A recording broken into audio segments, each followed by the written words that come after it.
when I was 19 years old, I had a very clear plan A. Just like many of you, I was studying my A-levels in a college in Kuala Lumpur. And my dream was to go to the UK to study at a top British university.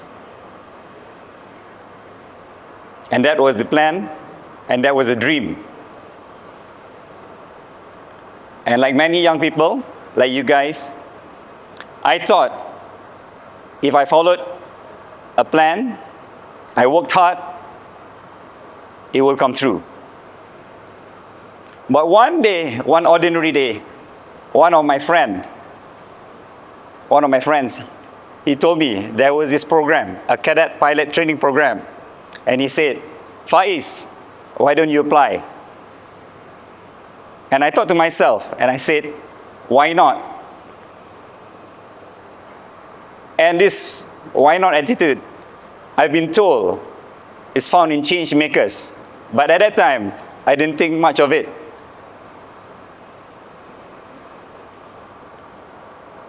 I never ever thought of being a pilot. Had no idea about aviation. But I realized how unprepared I was when I started and when I sent in my application. I had to go to the library. Back then, there was no internet. I had to do my research. I had to find out about aerodynamics, aerofoil. I even went to the airline's headquarters in Kuala Lumpur and asked for their financial report because I wanted to learn about the organization that I was about to join. I had to learn their routes, their fleet, and of course, to pass my interview. And through several assessment stages and interviews, I was given the offer to be one out of 19 candidates to go to Australia to do my flight training. That was when the first time the plan A collided with plan B. I had to make a decision now. And when I told my parents, they were not happy. I remember the day my mom told me, no, stay on course to go to the UK. My dad said, don't do it. Choosing aviation or choosing flying would be something challenging. And giving up on my scholarship will be probably irresponsible at that time. But I had to make a decision. What would you guys do? What's that?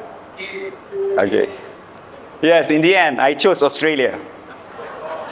I chose to fly. And a lot of people told me, flying, you need to be a natural pilot, something that you cannot learn.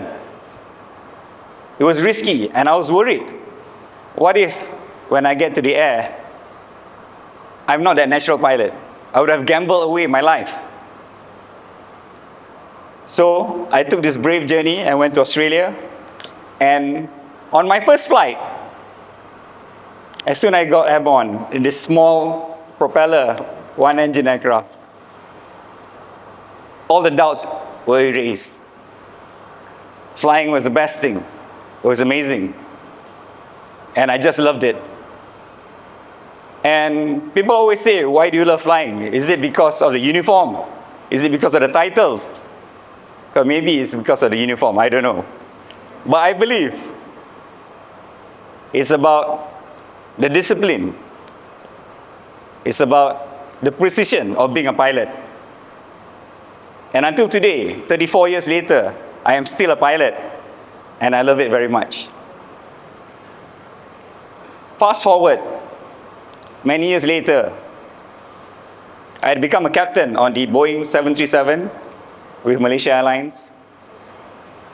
Another ordinary day, I was just reading the newspapers. We had to read newspapers back then.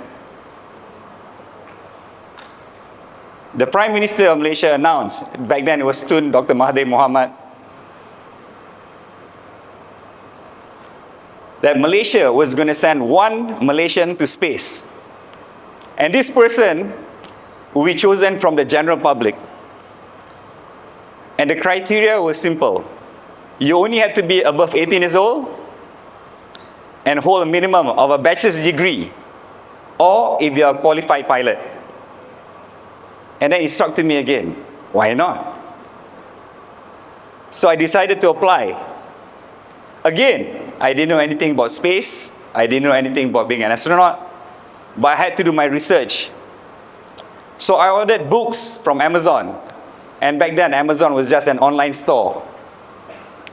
And I had to learn about terminal velocity, microgravity, and I even learned about our National Space Agency, which they call Angkasa. I had a fitness instructor to get me to the best form that I can be. And I even learned the Russian language. Until today, I can still remember. Zdravstvuyte, it just means hello. Right? And from over 11,000 applicants, through 9 selection stages, I made it to the final 4. Thank you. To go to Moscow, to the Yuri Gagarin Cosmonaut Training Center, or they call it Star City. It was the proudest moment of my life, or one of the proudest moments, because I went there representing Malaysia. And we had this blue flight suit on, with the Malaysian flag on our arms. And it was an amazing experience, being there. But what I can remember was on the first day, they have this cafeteria just for cosmonauts. And even our flight surgeon could not enter this building. And it was guarded by the military police. They call it militia. And they stopped us, you know. And they said, "Nyet, nyet." They said, "You can't go in, basically. You're not a cosmonaut." And we said, like, "We are cosmonauts on training." "Cosmonaut." They said, "Nyet." And we had to show our IDs and credentials. And they said, "Da, cosmonaut," you know. And when we went in this cafeteria, you could see other Russian cosmonauts and even American astronauts. And immediately I saw my idol. His name is Sergei Krikalev. And he's been to space like 6 times. Even part of the crew of Expedition 1 that assembled the International Space Station, which is still orbiting today on this Earth. And I had to ask him, being a geek myself, what is it like to be in space? And he told me,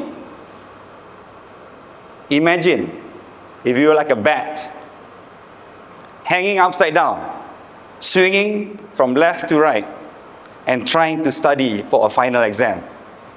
It just blew my mind. And I thought, probably that's what's happening here every Friday night in KYUM, right? Exactly. I know the space stuff are cool, but the experience, what struck me the most were the people. The cosmonauts, the astronauts were very dedicated and very committed. And also they were very highly educated. Most of them had bachelor's, double masters, PhDs. And it struck to me like the pursuit of knowledge is something that never ends, that we have to do our entire life. And in the end, I did not go to space. Once again, another plan A did not happen. And that's the end of my story. Of course not, right? All right. I told myself, Faiz, this is not the end of the road. I had to redirect my focus. I focused on education, space advocacy, and also community service. I dedicated my life to the pursuit of knowledge and never set a limit on yourself. If you are into endurance sports, run the marathon, even try the ultra marathon, even do triathlons, even do the Ironman. If you like mountain climbing, don't stop at Mount Kinabalu. Who knows, go for Everest, right? And I focus on giving back. Created community programs and initiatives for the young people. And when I look back, and I look at you guys here, I tell myself, I think life is not defined by the plans that work, but rather how you redirect from setbacks and challenges.